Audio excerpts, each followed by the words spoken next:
Here we go. Let's do this. The Cult of Hockey podcast by the faithful and for the faithful. I'm David Staples of the Edmonton Journal, and I'm here today with Bruce McCurdy. Welcome, Bruce. Hey, David, how are you doing? I am a little sore, Bruce. I Yeah. played my first. I haven't played a game. I've coached hundreds and hundreds of games in the last decade, and I've coached hundreds and hundreds of practice in minor hockey. I haven't played a game of organized hockey though in about 25 years. So I'm 56, and last night, Bruce, I laced them up and played on my wife's mixed hockey team, Uh-huh. and I am, I am sore. It feels like my butt has been trampled by a rhino. Uh-huh. It's, I don't know what those muscles are, but I obviously haven't been using.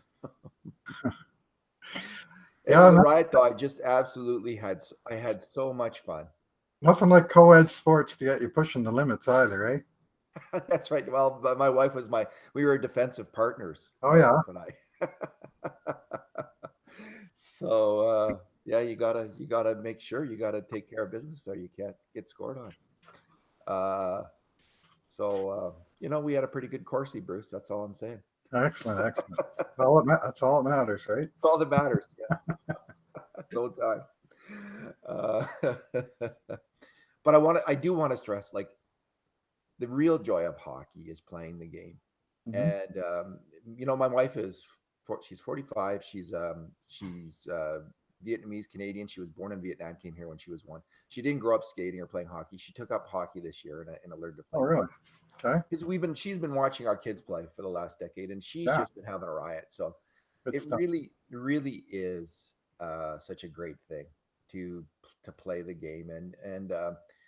And although I've been coaching so much, you kind of forget that. And it really struck home again to me how hard it is to play hockey, how incredibly fast that, even at this low level of hockey, how incredibly fast the game seems to go, especially when you're out of breath after about 5 seconds.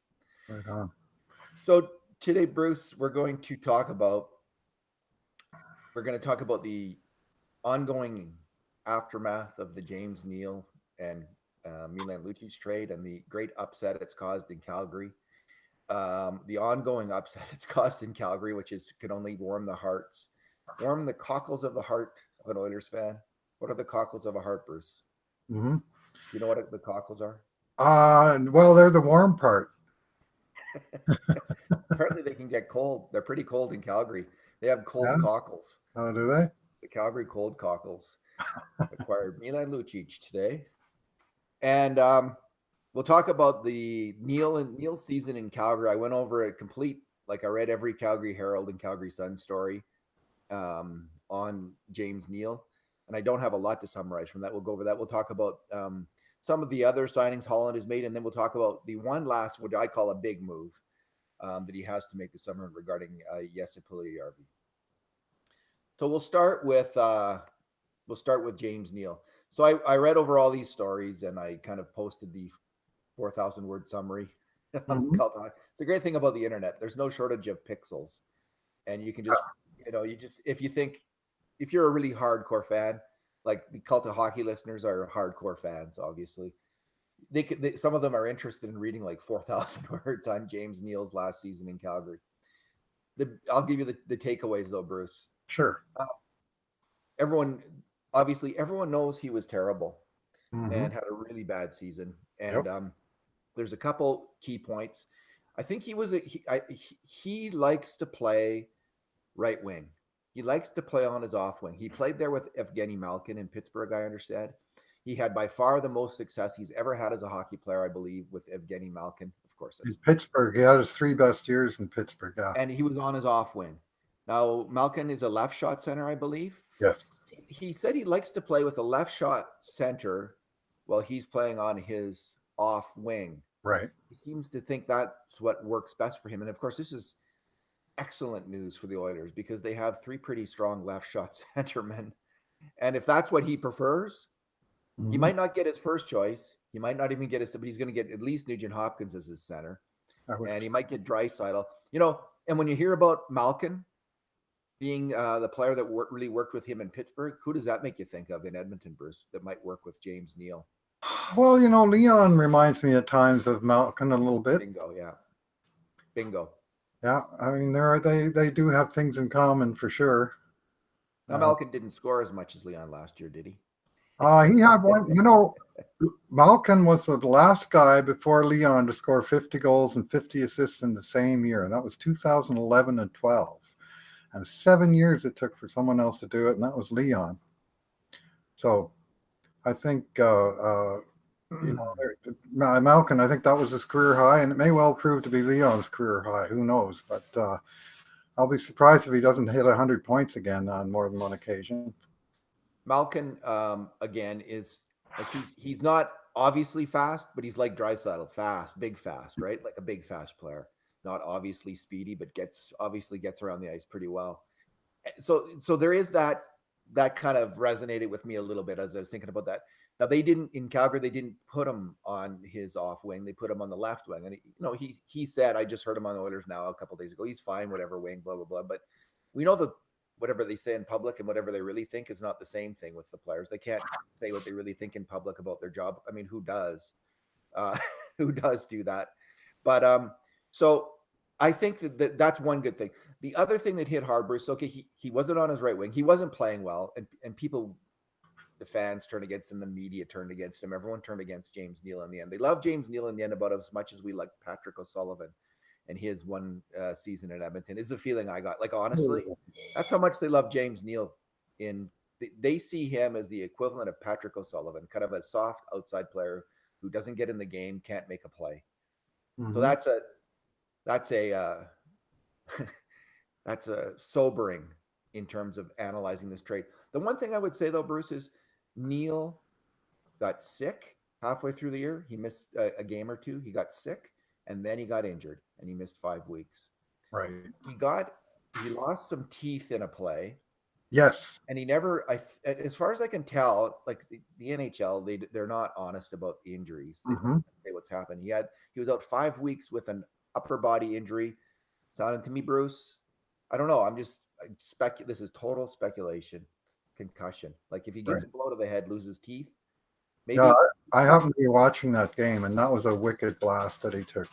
It was. Was it a shot or it was a puck, as I recall, and it just was a wallop right in the mouth. Did that concuss you? A puck to the head, I guess. I more remember an aftermath of it than the actual event, but I do remember thinking, "Oh, that's a real bad one," and it turned out to be. And that's all it was with a mouth injury that he got so bad. I don't know. He tried to come back from it and got hurt again after, or just couldn't play through it, or what the deal was, because I don't follow Calgary, But I do know he was out soon thereafter, and I just assumed it was the same injury, but it was nasty. And so he didn't come back, and he was benched early in the season for a period. And then he was benched for a full game in the playoffs. The last game. And everyone was like, it's well deserving at that point. Like he had no offense. But you know what? Coming back from injury, you're out 5 weeks. You're already struggling. You're out 5 weeks. What's the likelihood you're going to come back in after that and late in the season? And I guess some players, sure, they can do that. But a marginal player, like someone who's struggling already. So I'm not based on how much they really were down on the player. That should be sobering for any Oilers fan. But I think that there is that mitigating circumstance of injury and the notion that a player might be able to, if he's injury free or doesn't have a major injury, could have a better year. And I think that's cause for hope. Yeah, well, he was struggling badly before the injury, of course. I mean, I'm just looking at splits right now. He had 2 goals in October, 13 games, 1 in November, 13 games, 1 in December, 13 games, 1 in January, 10 games, 0 in February, 6 games, which is when he got hurt. And then he got 1 goal in each of March and April. I mean, that was his season. He was consistent, Bruce. Yeah, very consistent. he did max out at 3 assists one month. I mean, he just had a horrible year. I mean, this was a 20-goal scorer who couldn't get 20 points. It just is mind-boggling that he fell off the cliff that hard. But a bunch of things went wrong. possibly playing on the wrong wing. Possibly, I mean, I have an idea Calgary just didn't really know what they were signing when they signed the guy, because what wound up happening was Elias Lindholm wound up getting a look at left wing on that first line with Goodrow and Monahan, and they clicked. And all of a sudden, there was no place for James Neal to play. The second line was kind of set with Kachuk on the one side, and so he wound up in the bottom six. And I mean, this is where I think this trade works well for Calgary. Is that I think Lucic is better served to be a bottom six player, which is more what Calgary needs at this point.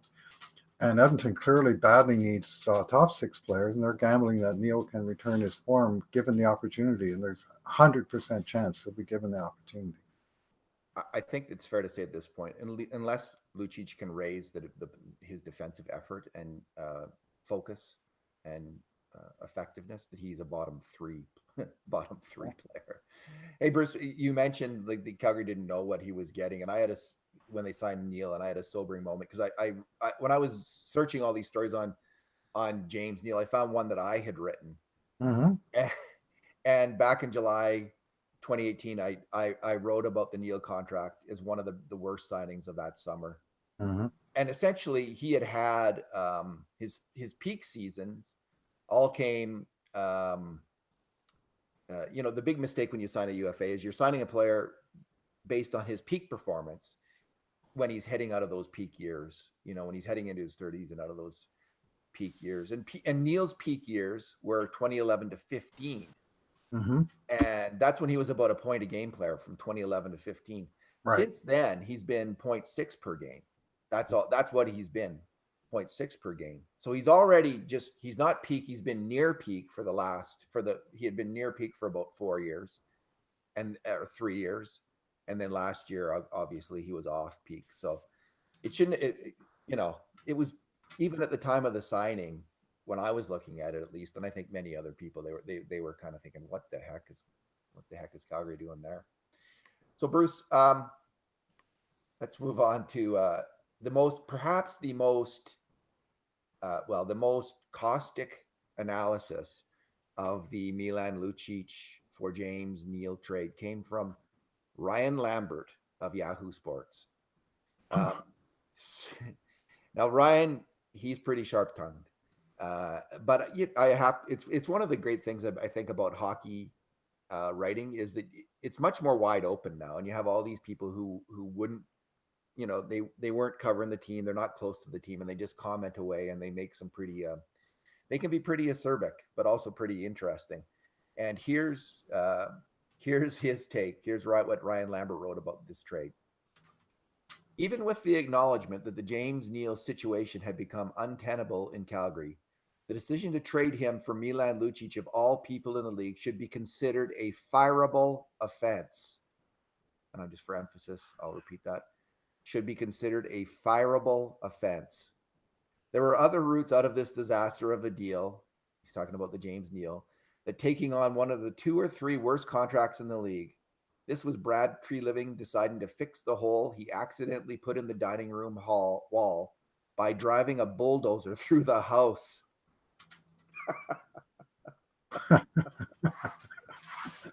Nuke it from orbit.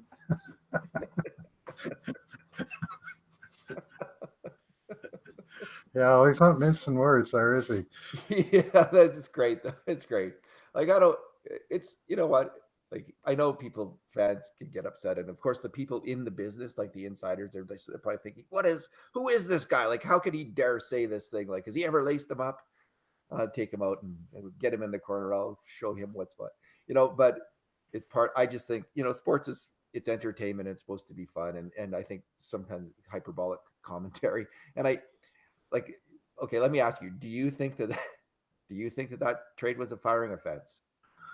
Well, I think it goes on Treliving's track record, which is pretty good. So yeah. I don't think you can a guy over one move, no matter how questionable it is. It is kind of questionable. At the same time, I have a friend, a teacher who's a big Flames fan, and he laid it out to me a little bit different. He says if after this season the Oilers choose to buy out Neal, it would be a $1.92 million cap hit for 6 years. On top of that, they'll be paying $750,000 of Lucic's salary for 4 years, at least of his cap hit, plus the $575 of Neal for this year. So if the Oilers buy out Neal next year, for the next 7 years from now, Edmonton's cap hit will be $20.27 million. Calgary's cap hit on this deal for the next 7 years is $21 million, which is 4 years of Lucic at $5.25. In this scenario, Edmonton will also need to pay a roster position for those 3 years from year 2 for minimum $700K to replace Neal, increasing Edmonton's total cap hit to $22.37 million minimum. Hey, Bruce, Therefore, Calgary ends up paying less overall, at less cap hit overall, even if the Oilers were to buy out Neal and to make space that way. So just wait. Let me see if I get this. He's saying that next summer, Oilers buy out Neal. Next summer, Calgary keeps Lucic because of the. Oh, so what's his point? His point the Oilers buy out Neal and Calgary keeps Lucic. What? Edmonton will still be paying more in total cap hit related to those contracts than Calgary will in the next 4 years. Okay, it's all about that retention of $750, which of course works in Calgary's favor and against Edmonton. So that makes the Neal hit a little pricier. Anyway, it's numbers, but I mean it's all about numbers. These are the kind of nuts and bolts details that they would have been scrapping over when they were working out this trade. And Calgary has lined up some of those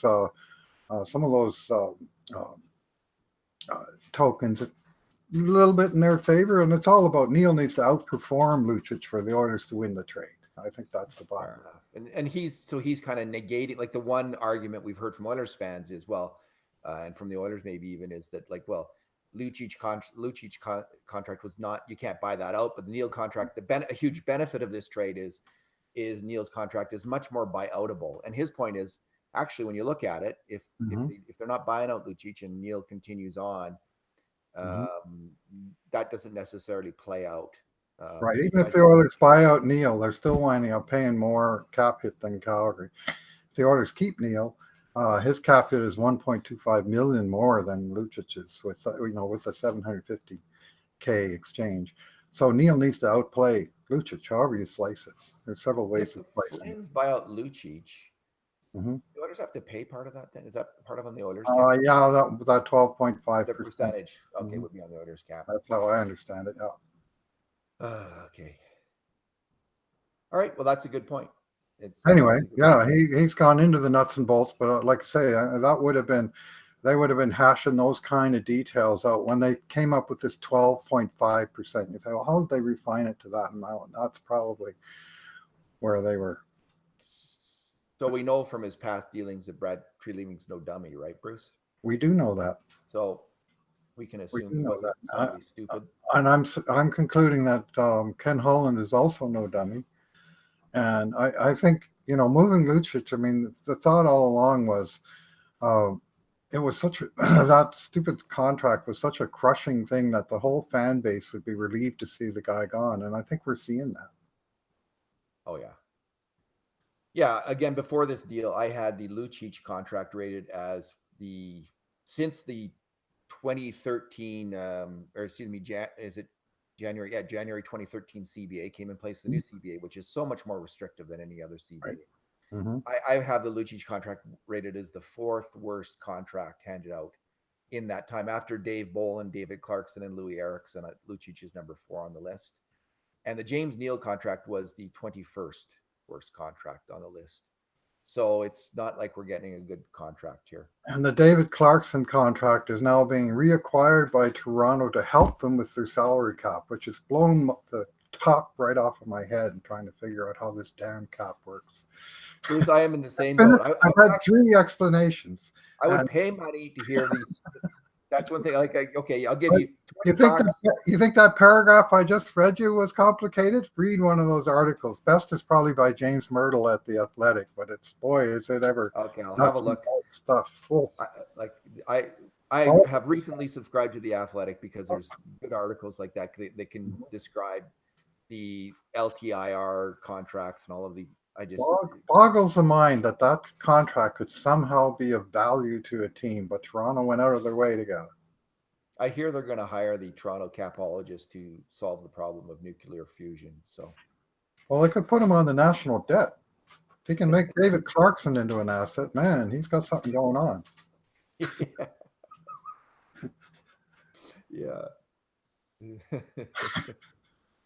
Sounds like the subprime mortgage scam. All right, Bruce. Enough analogies and metaphors. So Calgary, to get the temperature of the Calgary sports radio scene, I listened to their morning show from the Boomer and Warner morning show. Oh, yeah. To hear what they were saying, because I wanted to see, what are they saying about it in Calgary? How are, what's their sense of how that the deal, the Lucic for Neal deal went down? And in 2 words, not well. In 5 words, not freaking well at all. They are they are trying to make sense of it, Bruce. They are trying to make sense of it. And it's so at one point, one of the guys on the show goes on this big, anti James Neal riff. And he's going on and on about how, people were sick of James Neal at the end of the year. But then then Boomer Dean Molberg, Dean Boomer Molberg cuts in, just in this kind of exasperated voice. He says, "I don't see it. I don't get it." So this is starting from a low baseline of they think James Neal absolutely sucks. And that even with that, starting from there, they hate the trade. Yeah, and it's because here's why. Here's my best theory on this. Like they are just, this trade has caused massive cognitive dissonance in the Calgary fan base. They cannot process on some level, like they're just back and forth and all over the place on this. They cannot process it. And it's because they are so used to ridiculing every move Peter Chiarelli made. They're so used to laughing at that, right? Like at the Manning trade and the Spooner Ryan Strome trade and the Lucic sign and the Taylor Hall trade. They're just used to, all over the NHL, people are used to yucking it up, okay? And with Lucic, they were just used to, in Calgary, they just like, look at that boat anchor. Look at this player. And suddenly 2 things happen. That boat anchor is on your team. He's your problem now. And also, it looks like the Oilers GM, maybe not, but it looks like the Oilers GM got the best of your GM in a trade. And that hurts people's heads so much that they can't really process it, Bruce. I don't think. Like they're all over the place. So you're saying in your post that Calgary Tree Living agreed to reinstate the no movement clause. I hadn't heard that.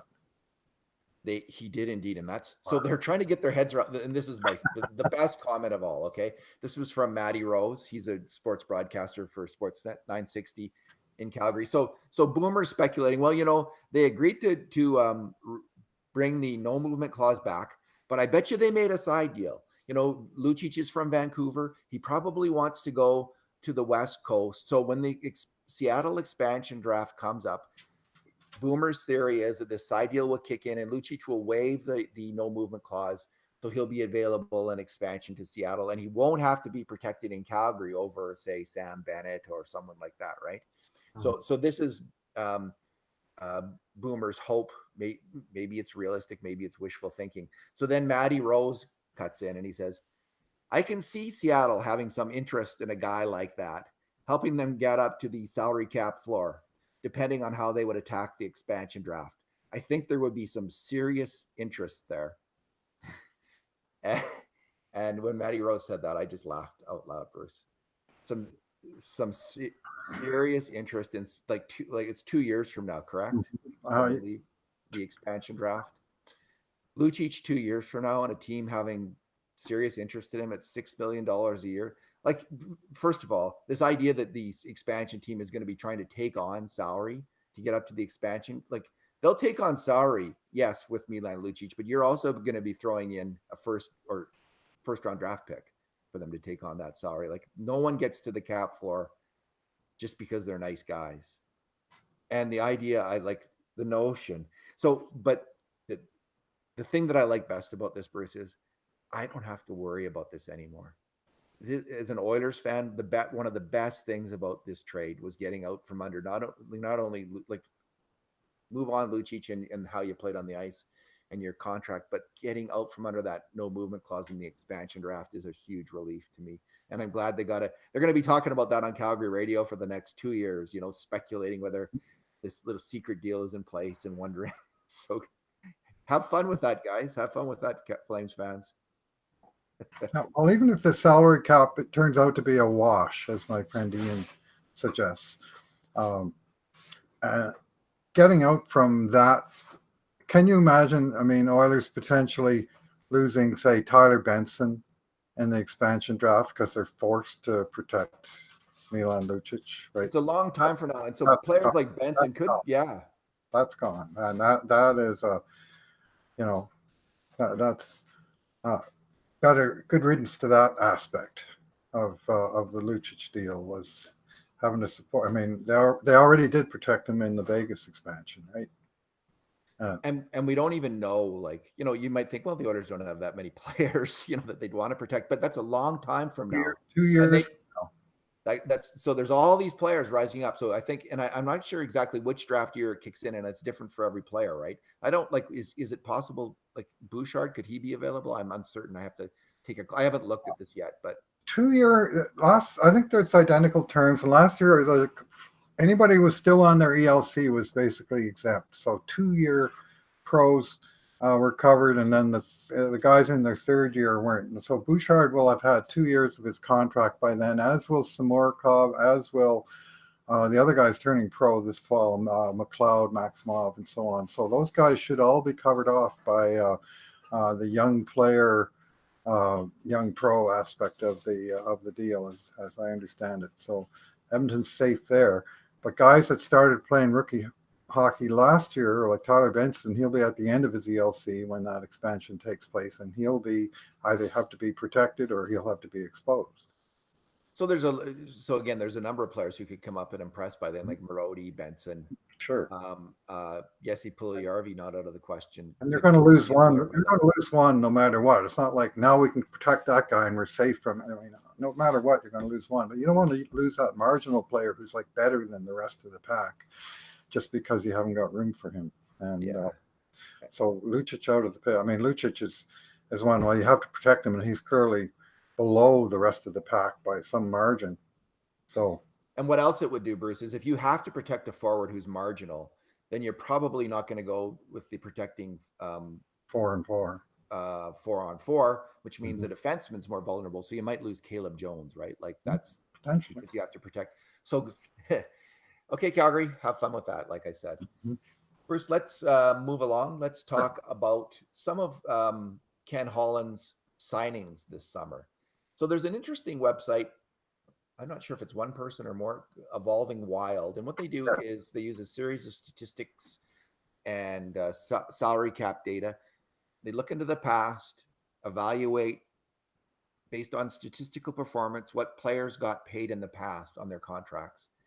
And then they set, if every player in the NHL was a free agent today, what would be the most likely term he would get and what would be the most likely contract he would get in a new deal. So they're trying to say, what is a reasonable deal heading into this free agency period for any free agent or RFA in terms of what they're going to get? What are they going to get in term, and what are they going to get in salary? And they have. I'm not saying their system is perfect, but it's an interesting system. They put a lot of work into it, and it's not. This isn't just back of the envelope stuff. They've taken a really deep dive and they're trying to solve this problem. I'm sure they'll get better at it, Bruce, as they go along. Like they'll become better every year that they do this. But so let's take a look at what was projected in terms of Oilers signings and what happened. Sure. And I'll read them out to you, and then I'll get your comment on it. I'll read the four most obvious. No, they don't do the goalie, so I can't rate Mike Smith's signing, which is the most controversial signing, I think, actually, of them all. But we can't deal with that one in this context. Okay, so for our Marcus Granlund, they projected him signing a 2-year term at $2.2 million. 2 years at two. The Oilers got him at 1 year at $1.3 million. Puljujarvi, 2 years at $1.1 million. The Oilers got him at 2 years at 1.2 million. Alex Chason, they projected 3 years at 3.1 million. The Oilers got him at 2 years at 2.1 million.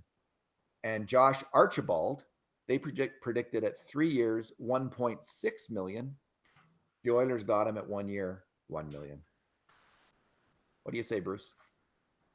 I say there's some pretty sharp business going on there. Now, I mean, granted, the market on the bottom end players is tightening up.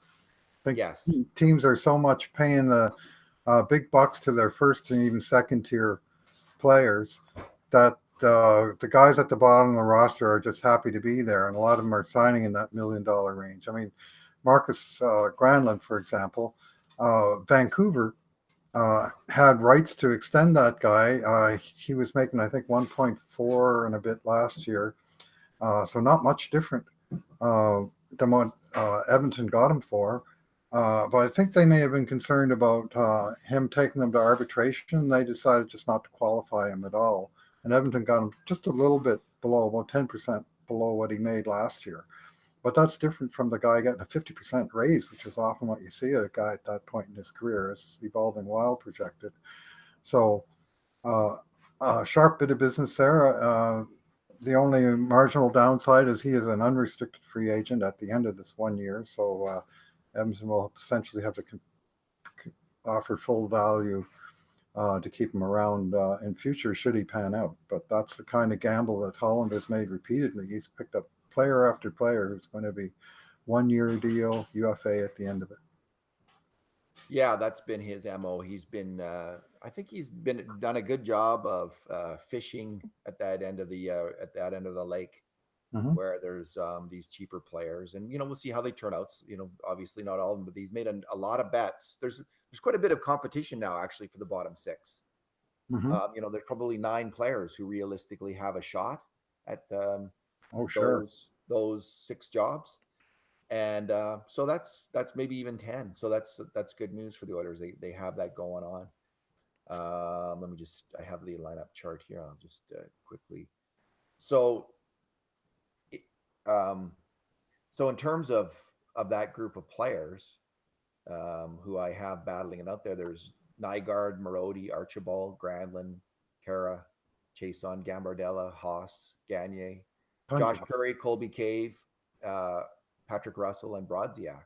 Yeah, like Yurko is also in the mix. Yamamoto might be. So there's just lots there. That is a ton of competition for 6 jobs. And that's assuming Tyler Benson and Zach Kassian are on the second line and James Neal's on the first line. So the Oilers are still a top line forward short. At least, I think it's safe to say, at least, and that's very fair to say. So let's move on, Bruce, to the last possible big move. Well, Archibald. Oh, sorry, we're going to talk about each guy. But Archibald, I really like that signing. Okay, go ahead, sure. He did get a raise. Yeah, he was making like $750 or something. But I think again there was an issue where possible arbitration, and Arizona. I'm surprised they didn't qualify the guy based on his numbers and his apparent good performance. I mean, this is a guy who scored 12 goals, which would have ranked him 6th on the Oilers last year. Not a top 6 player, but he was a small plus player in Arizona, so he wasn't getting crushed out there. Whatever else you can take away from plus minus, you can take that, I think. He's a guy who played with a lot of physicality, 160 hits, and he killed penalties. So, that's a kind of a versatile bottom 6 winger that and still improving. Like last year he played 68 games at the age of 26, and he more than doubled his career total. So he's still an emerging player, but we should be getting this guy somewhere near the top of his form for $1 million. That's a real good bet. I mean, if he doesn't pay off, they can waive him, and either some other team picks him up, or they can bury his entire salary in the AHL. So, and Chason? Well, there's a couple ways of looking at it. I'm reading a lot of hate for the Chason extension. 22. Are you? Yeah, I am. 22 goal scorer, 2.15 million. But his track record suggests that may be a career season that he doesn't come close to duplicating. I think that's a fair assessment. And some saying, well, the Andre Sekera money, why save $3 million on Sekera if you're just going to give it away to Alex Chason? To me, they gave the Toby Reeder money to Alex Chason. And I mean, they signed a UFA forward for $2 million in the case of Reeder, just over in the case of Chason. And another way of looking at it is they gave Chason a $1.5 million raise off of last year, but they can replace him with a NHL minimum guy at the bottom six. And the net cost is not much different than Toby Reeder plus Chason last year. Like it's however you want to slice it. I mean, he got 22 more goals than Toby Reeder got. Yeah, the Sekera buyout was controversial. I mean, and I've got mixed feelings about it. I'm kind of up and down. I was against it happening. As you see things play out and you see how tight up against the Oilers cap are, you can see why they did it, to give them room to maneuver. And they didn't know how things are going to go in free agency. Like they might have been thinking they were going to spend more money. Like they just needed to give themselves that opportunity. And in the end, we do see them doing a lot of moves, including the Lucic trade, which involves some cap space. And if they didn't do the Sekera thing, do they have that ability to maneuver on everything and make the Lucic trade? Maybe they do, maybe they don't. They look like they do have some cap space right now, a little bit more, maybe $1.5 million, something like that left over to spend on another forward. So the Sekera, these are complex things, and what I'm left with on that is, though, like, I think that they needed to make a spot for one of these young D-men. That's a huge part of it. If you're going to have proper development at both the NHL and the AHL level, you've got to trust your system has actually, when you have an override player like Caleb Jones or William Lagesson, you've got to trust that and go with it and move them up, give them that NHL opportunity, and expect one of those two guys is going to seize that opportunity. And then make room in the AHL for Evan Bouchard and Sam Marukov and all those players down there to get some ice time. If you don't move Sekera, it's all clogged up and it doesn't work. So I think that's actually the strongest argument for the Sekera buyout, personally. How'd you like to be a part of this conversation? Hey, Caleb. Hey, Ethan. Hey, well, then we know you guys have been doing well down there in the AHL and developing, but we're going to go with the exact same 6 defensemen that we've gone with the last 2 years, where we missed the playoffs by 20 points both years because they were good for us 3 years ago. I mean, at a certain point, you have to, fish or cut bait. And I mean, I like Andre Sekera and I wish him well, but his days of being a $5.5 million defenseman are over, unless I badly miss my bet. And they're basically wagering his days as a $2.5 million defenseman are over because they're prepared to eat $3 million and create that room. But if they do that and they bring up Caleb Jones, they've created cap space of over $2 million with that move. And maybe they're are they even worse off? I mean, they're going to miss Sekera, but I mean, we've been missing Sekera already for the last 2 years, right? Yeah, is Caleb Jones is Jones better than Sekera right now? By the end of this next season, could well be so. It'll be interesting to mark the seasons that they respectively have. And I think in terms of rating the Sekera buyout, that's really the big question. Like, I mean, aside from everything else, you can't give Caleb Jones a shot if he'd bring back the same 6 guys. So they had to move one of them. I guess you could say, well, they should have moved Russell, but that's really hard to do because he's got a 10-team list that he can be traded to. Just that, and they can move Benning, but Benning's a young guy. Do you really want to move him? Maybe he's going to get better. And so I really think the question is, like, is Jones better than Sekera? And I think it's a good bet. Caleb Jones is going to be better than Sekera this year and for many years to come, obviously. And if you don't give him that opportunity, you're kind of screwing both Jones and the development paths of all kinds of other players. But Puljujarvi, Bruce, what do you think? The last big move is with Puljujarvi.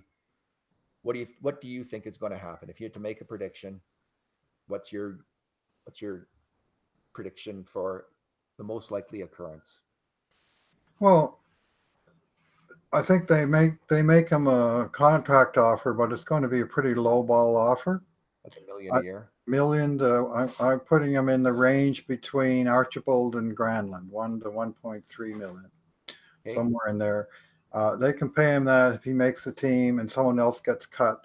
It'll cost him a little bit, but it should be comfortably accomplishable within the cap. They can't pay him big bucks, and he hasn't earned big bucks. I mean, let's face it, he's nowhere close to. And I remember Neal Yakupov after his entry level contract with his pedigree of a former first overall, they gave him a 2 year extension at 2.5 million per.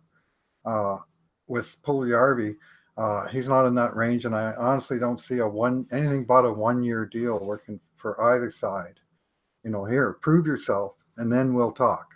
Do you think that's the most likely thing, that he's going to be back? Then we'll move you. No, I think that's the offer they make, but I also think they're actively looking to move him along, and I think the team that's acquiring him is probably also looking at saying, well, if we can move out a $2 or $3 million player and get this guy back, we're going to be saving ourselves on the cap.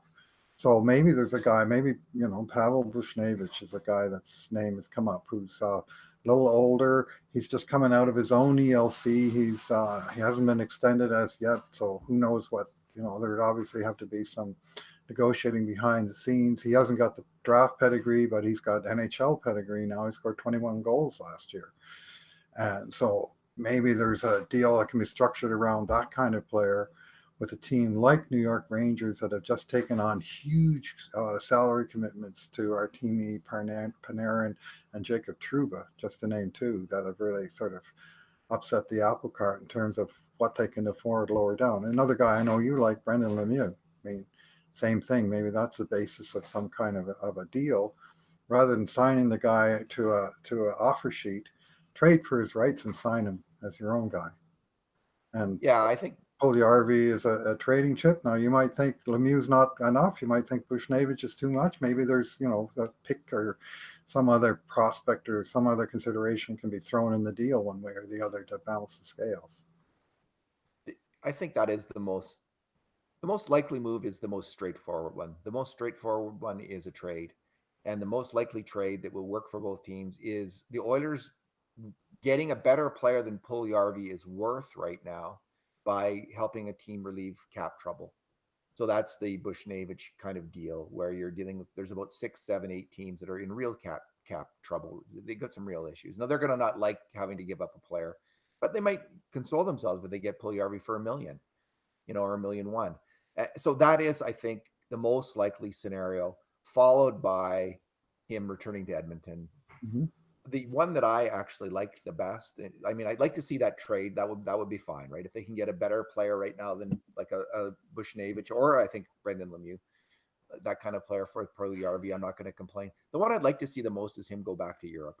Now I think this was they were just bluffing about him doing that, Puljujarvi and his agent. I don't really, and Holland has called that bluff, but it's actually, I think, in a lot of ways, the best thing for the player.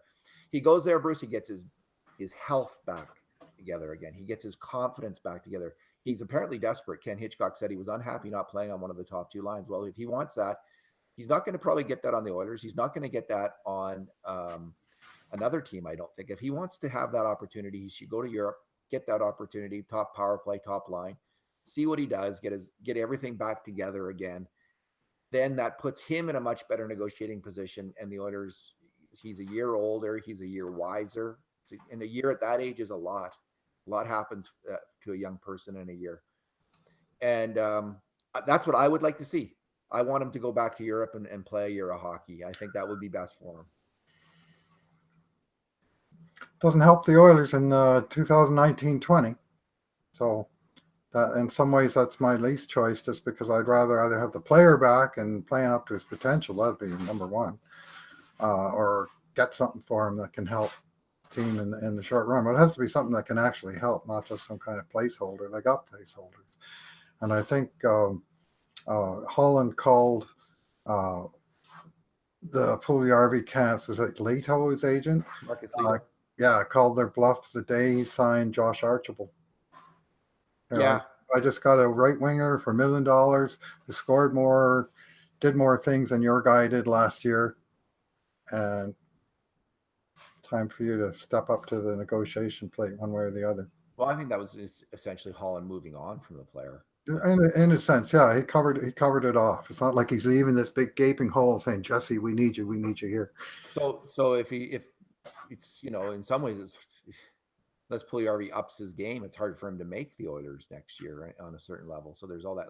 We just went through all that competition. He's in that mix, but they can't send him to the minors in Edmonton, Bruce. So what do No, you do with him if he loses a job? Then it's put trade him him. on waivers, right? Or I guess you trade him then. So the best. So yeah, again, I like that idea going to Europe, Mhm. but I do think there can be a trade just because of the cap situation. Otherwise there wouldn't be a trade. I don't think right now for the player at all that would work for Edmonton. You'd think, oh, geez, we're not getting good value. Go to Europe, man. Like, see if you can raise your value. But because of the cap situation that so many teams are in, I do see the possibility that he could be moved. Hey, go to Vegas, so we could get Guzev. How does that sound, Okay. Bruce? Sounds pretty good to me. I like Gusev a lot. I don't know the player, but I he's watch certainly. World Championships every year, and the guy's a killer. Oh, is that right? Yeah, yeah. Right shot, left wing. He's a more playmaker, but he's just deadly and tight. All right, let me just check Twitter, Bruce. Maybe in the time that we've been gabbing, Uh-huh. there's been a trade. What do you think? What are the chances of that? About 1%. That high? Well, every once in a while something comes out of the blue, like they do nothing all week, and then they trade Milan Lucic at 4 o'clock on Friday afternoon. Has the mood of Oilers fans ever picked up this week? The general happiness of Oilers fans. It's just people are so relieved. I think for all the reasons we've already mentioned on the Yeah. podcast today. They are so relieved. It just feels like a turning of the page from the Shirelli era, right? Yes, Doesn't it?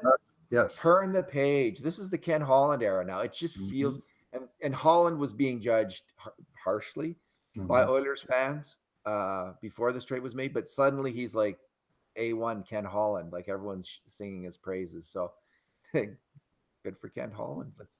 And once we get a half year of James Neal, we might reconsider. Yeah, well, yeah, all the things they were saying about James Neal. If we got the guy that played in Calgary last year, it'll just be a transference.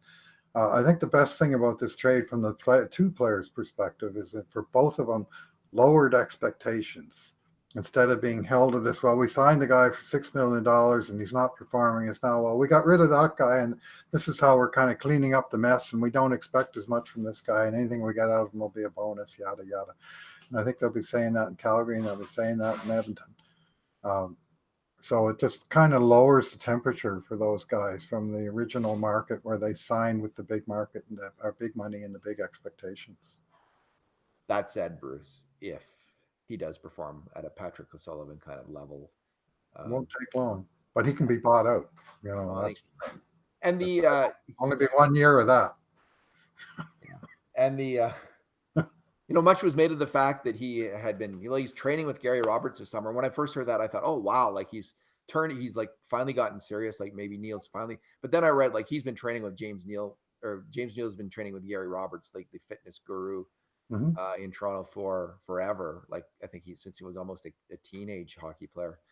Now he does have more time this summer to get back in shape. Yeah, I'm not sure what happened in 2018, like whether he missed time there or like they said he came to Calgary out of shape, and that doesn't square with him having spent time in Roberts camp, but I haven't been able to find any reference to. It could just be, 2 late springs in a row going to playing the Stanley Cup Finals into mid-June and having to be ready for training camp in mid-September. It's a long season and a short summer, and it's a double whammy, really. Like you take more taken out of you and less time to get it back 2 years in a row. So it's a quadruple whammy. And the guy in his 30s, it's going to take a toll. Now we'll see if a full summer. I mean, he had a short playoffs in Calgary now, didn't he? And so he's had lots of time to recover. Yeah, he was golfing with the rest of those Flames shortly after the Oilers hit the links. And he does, the whole McDavid angle. He trains with Connor McDavid. He's trained with Connor McDavid since McDavid was a teenage. That's great. I like that.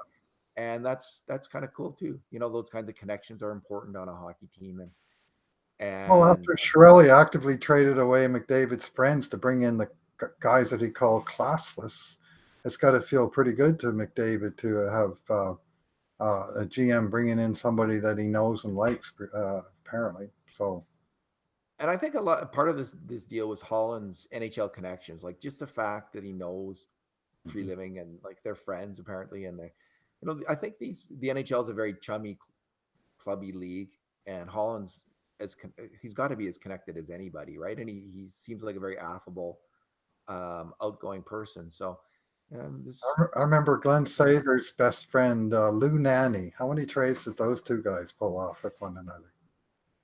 Well, I'm just trying to think of one. He was with Minnesota, Lou Nanny. Yeah, that was Did they pull off trades? The Nielsen trade. Oh yeah, there was a few of them. Even right when they came into the league, they were making trades. And there's a list. I'd have to try to remember specifically, but they made a lot with Harry Sinden in Boston. McTavish, Ranford. Mm-hmm. Anyway, we're going way back now, Bruce. We're just boring everybody who wasn't born 150 years ago like we were. All right. Thanks for talking, Bruce. All right. Thanks for listening, everyone. And in the meantime and in between times, this has been another edition of the Cult of Hockey podcast.